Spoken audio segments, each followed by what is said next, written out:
The other day I posted a TikTok that did, pretty decent, pretty well. For a small page like mine, I can't complain. It has around 82,000 views and 83 comments, so some pretty decent interactions. And the video that I posted was a hot takes video about one of the best strikers in the world, Julian Alvarez. We all know when it comes to hot takes, it's going to be either a hit or a miss. And most of the time, it's going to be a miss. And people will make fun of you for it. And that's exactly what happened with this video. A lot of people made fun of me for it in the comments, roasting me, saying, stupid, you're stupid, never talk about football again, you fat motherfucker. But that's the beauty of hot takes. You can say the most outlandish, craziest things, and some people will agree, but most people won't, right? And they will roast you for it. And that's exactly what happened with this video. But honestly, in my opinion, this hot take, I don't think is much of a hot take or, the craziest thing to say. I actually agree with what I said in that video. That's the reason I posted it. But I think a lot of people really misunderstood or misinterpreted what I was trying to say in that video, because when you're talking about one of the best strikers in the world, like Julian Alvarez, and you put a negative connotation about it, people won't agree with you. They think you're crazy because how are you going to judge and talk negative about one of the best strikers in the world, that is Julian Alvarez, which I 100% agree with.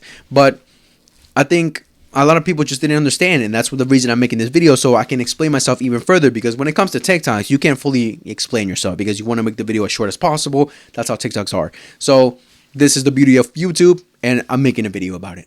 So the hot takes that I said was Julian Alvarez's transfer to Atletico Madrid is one of the worst that we've seen in recent years.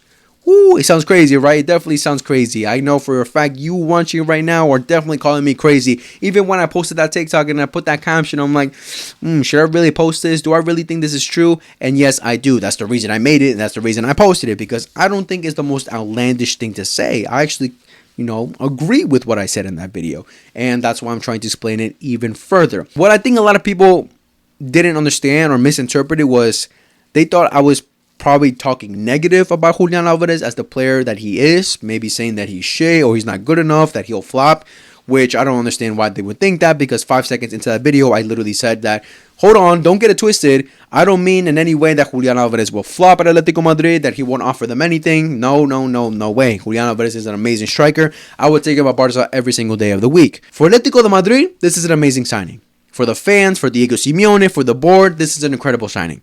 What I'm trying to say is, for Julian Alvarez, the player himself, for his career, I don't think it's the best move. I don't think it's the best move for the caliber of player that he is and could be, for his potential in winning trophies and being more successful. That's what I'm trying to say here. That his move to Atletico Madrid wasn't the best. And I want to explain it even further as to what I mean, because at least for me, the moment that he made his move to Atletico Madrid, I was so heartbroken. Because, again, the way that Atletico play, their system, and just considering their past, I just don't understand why he would do. I mean, I do understand in some context why he did it, which we will talk about. But again, I just think for him and his career, I don't think it's the best move. So before we really get into Julian Alvarez right now with Atletico Madrid and what his future could look like, let's talk a little bit about what Julian Alvarez was before Atletico de Madrid. So Julian Alvarez made his move to Europe from a transfer from River Plate to Manchester City for a total sum of, drumroll please, 22 million.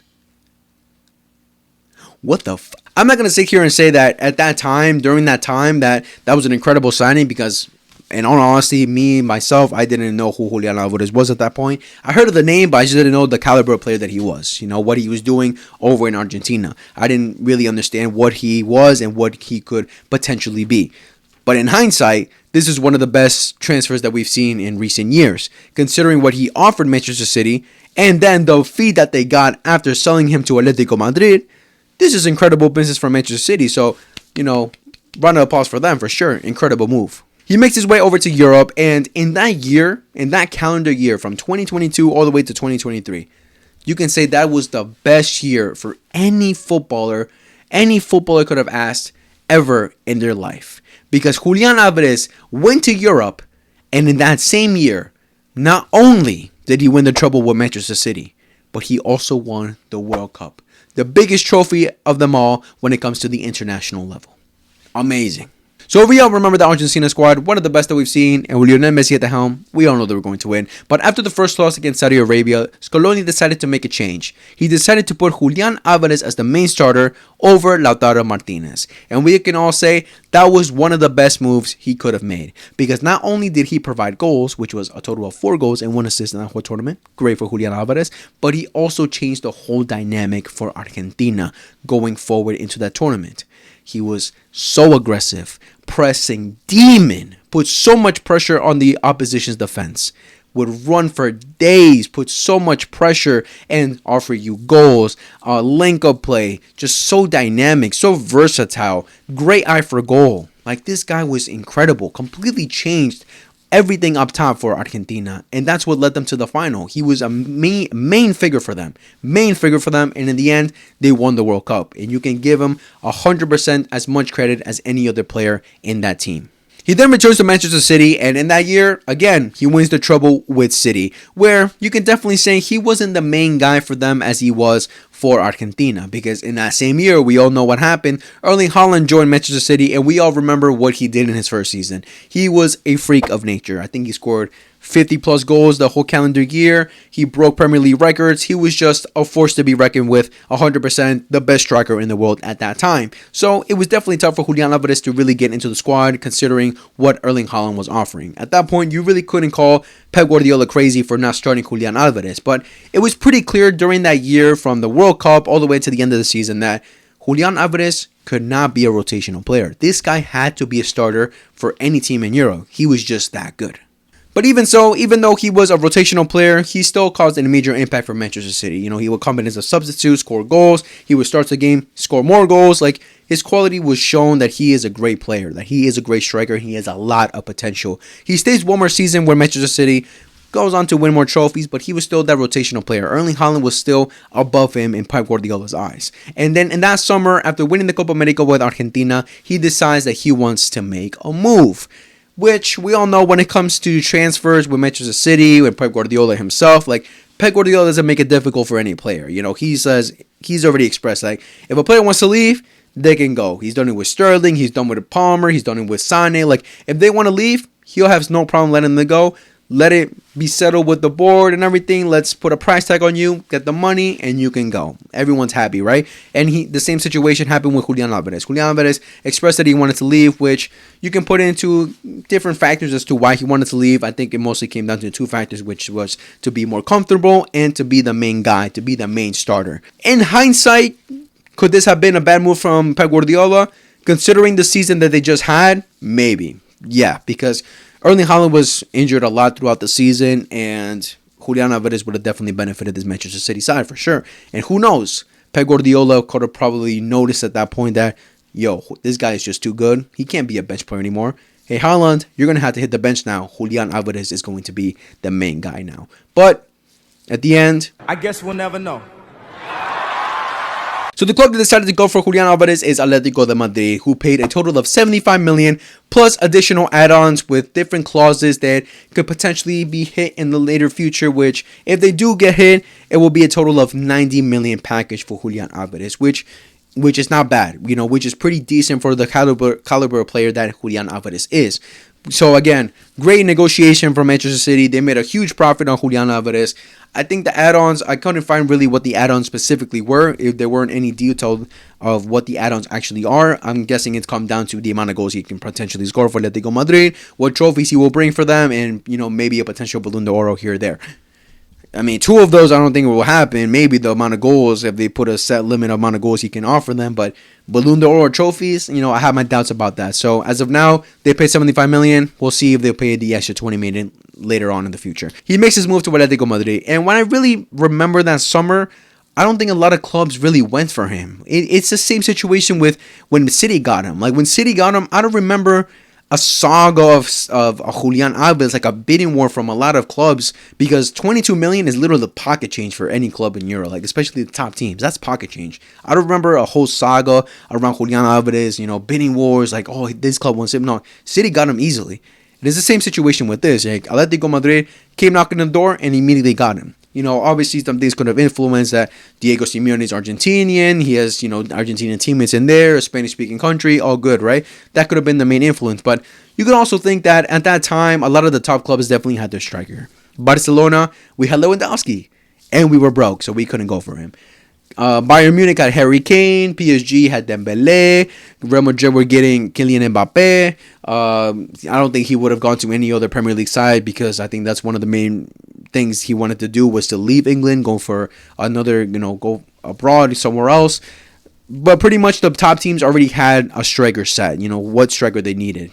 But Atletico Madrid didn't, so that's why they went for him, which, again, for Atletico Madrid, this is an amazing transfer. I'm never going to deny that. What I'm trying to say, people, that for Julian Alvarez, this isn't the best. Now let me explain it. Let me really explain what I mean by this, okay? So you guys can really understand what I'm trying to say here. So, in the TikTok itself, I explained that Julian Alvarez is on the track of being one of the greatest strikers of all time. And I don't think that's the craziest thing to say because considering the player that he is, the quality that he has, he definitely has it, to be considered one of the best. But it's also the fact that he completed football at the age of 23. He's won every major trophy there is to win with both club and country. He's already completed football. How many strikers, how many of the greatest, how many of the best could really say that? It's very difficult to really say that, right? A lot of the best strikers of all time, we consider them that they have won major trophies, but we also consider the quality that they have, what they offered, the amount of goals that they score, a lot of factors for sure. Julian Alvarez already has in the bank around a lot of trophies. He already has all the trophies you could ever win as an individual, as a footballer. He's already won it all. So when it comes to that, he's completed it.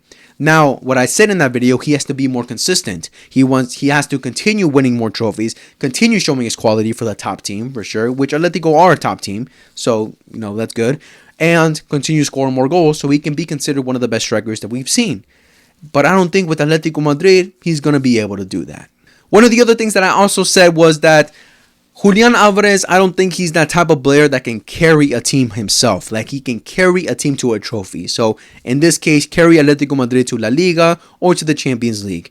Maybe a Copa del Rey.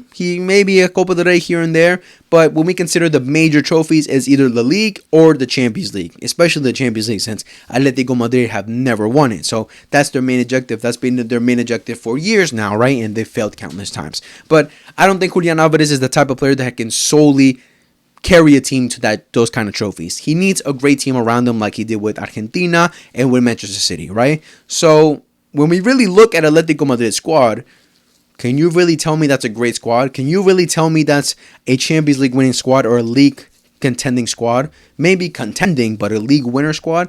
I don't think so, because when I really look at their squad, I consider a lot of the players mid. I don't think you can't really tell me any world-class players besides Julian Alvarez and maybe Griezmann, but this year Griezmann has gone downhill a lot. He's an aging Griezmann, and it's looking like he's going to leave Atletico de Madrid. So, besides those two, can you really tell me any other player that's world class? I don't think you can. I don't think any of those other players are world class.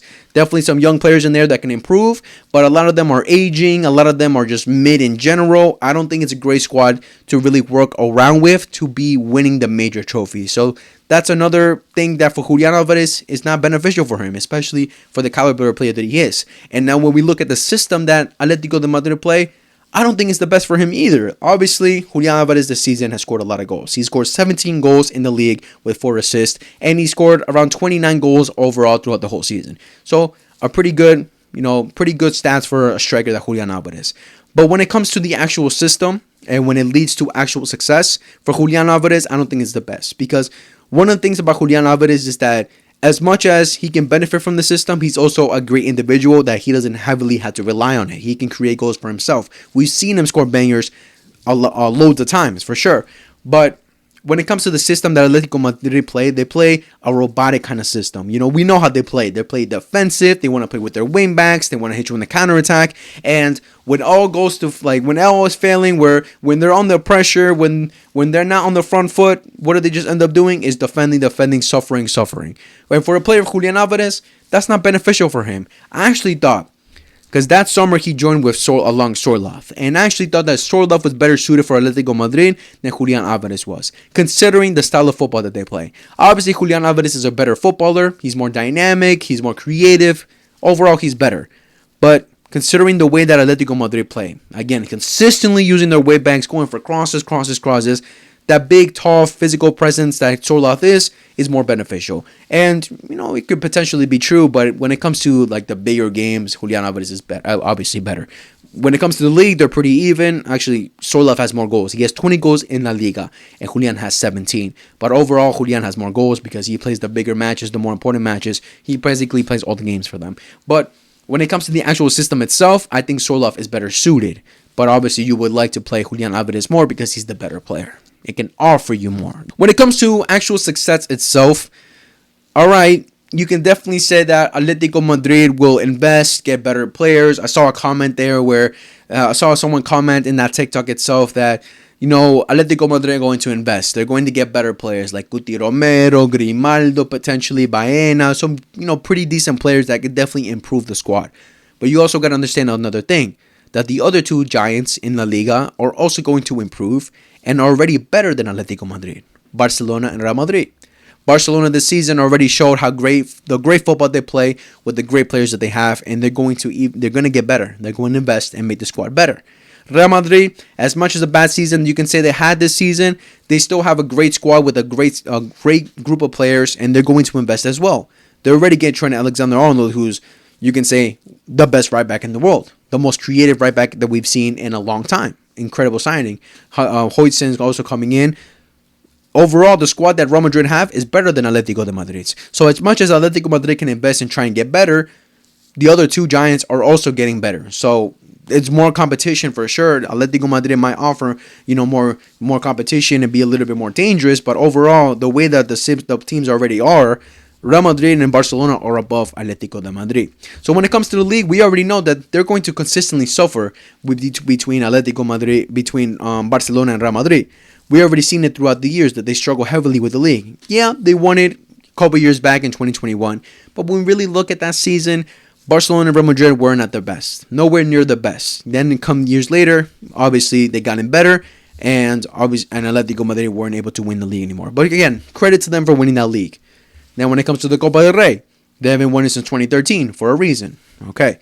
And when it comes to the Champions League, let's not even speak about that, because when it comes to the Champions League, they just bottle it every single time. They've not gotten to a final in years. So when it comes to actually competing, they also got to understand that the other giants in not only La Liga, but in Europe are also going to improve, and they're already better than Atletico Madrid. And considering Diego Simeone, the type of manager that he is, I don't think he's going to continue to improve. I think the best of Simeone has already been past him. I think at this point he's peaked. He's peaked at this point, and I don't think he can improve.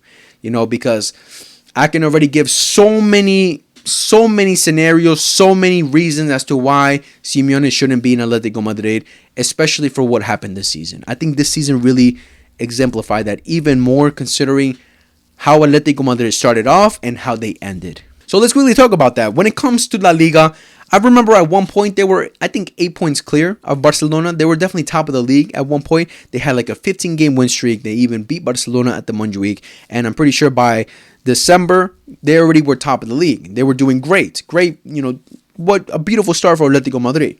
But then when it came to the second half of the season, they dropped points. Not only to Barca, not only to Madrid, but to other clubs in La Liga. And at the end, they lost the league. What really killed it off was the 4-2 loss that they had at the Metropolitano against Barcelona. And we all remember that game. They were winning 2-0. Then Lewandowski makes a goal, or a beautiful goal. Barcelona make the comeback, and in the end won a major 3 points. And at that point for me, Atletico Madrid were out of the league. So when it comes to the league, they're going to continue struggling against Barcelona and Real Madrid. When it comes to the Copa del Rey, this season, they lost to Barcelona again.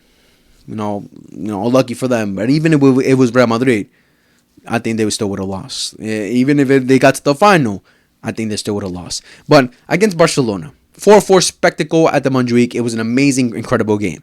But again, Atletico Madrid had a 2-0 lead. They bottled it. They screwed it up. That's on them. Barcelona made the epic comeback where after we made the comeback, we were so superior. We're the far better team.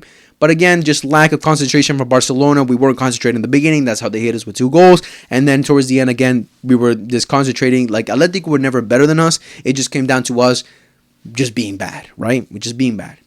And the second leg at the Metropolitano, we beat them 1-0 from a goal from Ferran Torres. A beautiful pass from Lamine Yamal to Ferran Torres. Ferran Torres gets it past Musso. All right, you could say, oh, Oblak wasn't playing. Okay, I don't understand why Oblak didn't play those 2 legs, but okay. But when we look at that game, how bad were Atletico de Madrid? In their own stadium, they were awful. Awful throughout the whole 90 minutes. Awful. The only highlight of the game for them was the offside goal that Sorloth scored. Besides that, what did they do? They were awful throughout that whole game. I was so frustrated there in that game because, for one, I knew that Atletico Madrid, the style of football that they play is Barcelona's kryptonite. We saw it with them and with Inter Milan. It's Barcelona's kryptonite. It's, it's very, definitely the counter to the way that Barcelona play, for sure. I was definitely shook at times that just one little break from Atletico and they can hit us because of the way that Barcelona play football. It's very high risk. But I was so frustrated because we had so many opportunities in that game to kill them off that it could have ended 2-3. It should have ended 2-3 because we were just far superior from them from minute 1 to minute 90. Far superior. I would say the last 10 minutes when they started to wake up a little bit more, but even then, they were still not good enough. Just not good enough. They didn't create any dangerous chances. We were far superior. In the end, we got to the final and we knocked them out. Boom. Already out 2 competitions. The Champions League. The Champions League was the funny one for sure. That was the funny one. They got matched up to Real Madrid in the round of 16. Okay. They're rivals when it comes to the Champions League. Every time they played Real Madrid in the Champions League, Real Madrid have knocked them out every single time. In the finals, the quarterfinals, we already know the history between them when it comes to the Champions League. And I actually thought that Atletico Madrid could have done it this season because when it comes to recent years, Atletico Madrid always put up a dogfight when it comes to Real Madrid. Last season, Real Madrid almost went invincible, but Atletico Madrid were the only ones to stop that when they beat them 3-1 at the Metropolitano or 3-0, one of those. They're definitely the toughest team that Real Madrid go up against, right? So I actually thought Atletico Madrid could have gotten the win. Then we look at the first game at the Bernabeu. Going away with the 2-1, going away to the second leg with a 2-1 loss, with a 1-goal deficit, it's not bad, right? When you're going to away to the Santiago Bernabeu against Real Madrid and only losing by 1 goal, it's not bad for the first game, right? It's a good result. Real Madrid win 2-1 from a goal from Rodrigo and Brahim Diaz. And the goal that Atletico Madrid got was from Julian Alvarez, a banger from Julian Alvarez. Great. But when we look at that game, Real Madrid go up first early on in the game, I think like 4 minutes in. Then Julian Alvarez scores a banger around the 40-something minute. They go into the halftime 1-1, tied up. Then Brahim Diaz scores a great goal, great individual goal, and 2-1 win for Real Madrid. They could have made it 3 because towards the end they had a great opportunity for a little sweaty and they just messed it up, right? But they could have made it 3. They could have made it worse, but Atletico Madrid got away with a 2-1 loss, 1-goal deficit. But in that game, they had, I don't remember how many shots, but only 2 on target. And I'm pretty sure both came from Julian Alvarez. Little dangerous opportunities because as much as you can say, okay, we're going away to the Bernabeu, we have to defend. We can't allow them to score as many goals. We just gotta fight for our lives here, especially since we're losing. Blah blah blah. I understand that, but at the same time, show some initiative. Show that you want to win. Show that you have the ability to cause danger. Because in that game, they caused no danger at all. As much as Real Madrid was struggling heavily, being creative wise going forward, creating chances, because Atletico Madrid was just defending like crazy. It's also a factor that Atletico Madrid didn't do anything to Real Madrid. Real Madrid were comfortable defensively at least.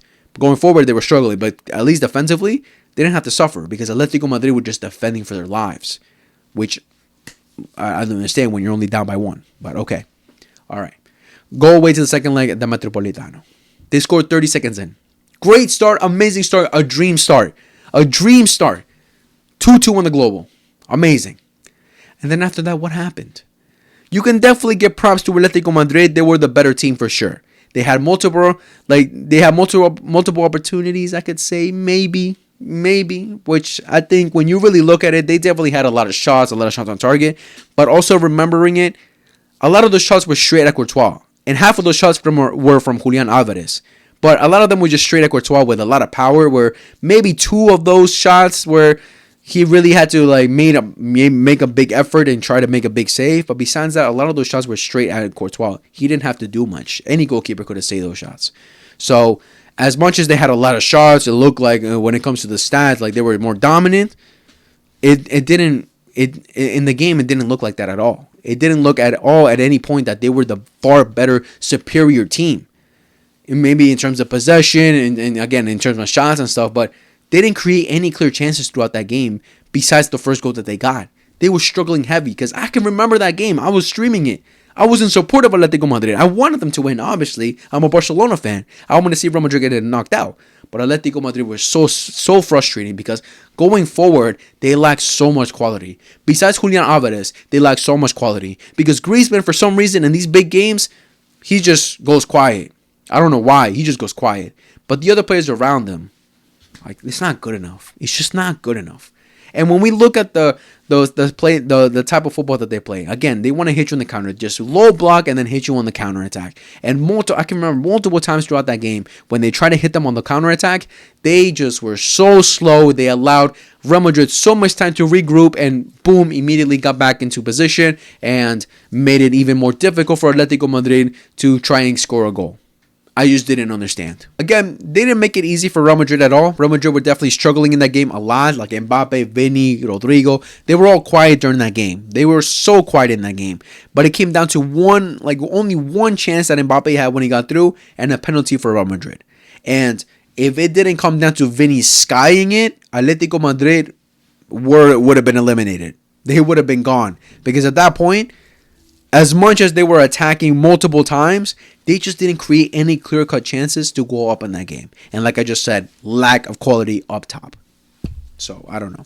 But, again, Vinny skies it. They go to extra time. They go to penalties. And I remember that extra time, Atletico Madrid were just defending for their lives. At 10 points, Simeone just said defend. And Real Madrid were more on top. They could have maybe created more chances. But again, when you're playing low block, it's difficult, right? So they go to penalties. And at the end of the day, Real Madrid win on penalties. Obviously, unlucky for Julian Alvarez because he double touched it. You know, I want to say, as much as I would want to say, scream out that no, injustice, corruption, blah, blah. When you really look at the footage, he double touched it. Atletico get eliminated of the Champions League to Real Madrid yet again. Another competition out.